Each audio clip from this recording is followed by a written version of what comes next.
અમદાવાદ હીરાવાડી વિસ્તારમાં કોંગ્રેસનો અનોખો વિરોધ। મોંઘવારીને લઈ બળદગાડામાં બેસી કોંગ્રેસ કાર્યકર્તાઓએ વિરોધ નોંધાવ્યો। પેટ્રોલ ડીઝલના ભાવ અને મોંઘવારીને લઈને વિરોધ કરવામાં આવ્યો। અમદાવાદ શહેર કોંગ્રેસે વિરોધ પ્રદર્શનનું આયોજન કર્યું।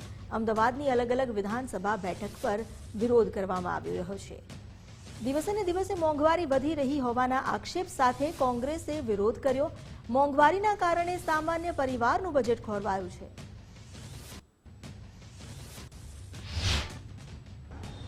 આજે ઠક્કર બાપાનગર વિધાનસભા દ્વારા મોંઘવારીના વિરોધમાં વિરોધ પ્રદર્શનનું આયોજન કરવામાં આવ્યું છે। આપ લોકો જાણી રહ્યા છો અને ખાસ મીડિયાના માધ્યમથી કહેવા માંગીશ કે મોંઘવારી જે પ્રમાણે દિવસે ને દિવસે વધતી જાય છે, લોકોને જીવવું મુશ્કેલ બનતું જાય છે। આજે ગેસનો બાટલો હોય, રાંધણ ગેસ હોય, આટો હોય કે શાકભાજી હોય, બધામાં જે પ્રમાણે મોંઘવારી વધી રહી છે, સામાન્ય માનવીનું જીવન મુશ્કેલ બનતું જાય છે। દરેક પરિવારનું ઓછામાં ઓછું 15 થી 20% ખર્ચ વધી ગયું છે। આજે જે દરમાં પગાર વધતા નથી, કમાણી ઘટી રહી છે અને મોંઘવારી વધી રહી છે અને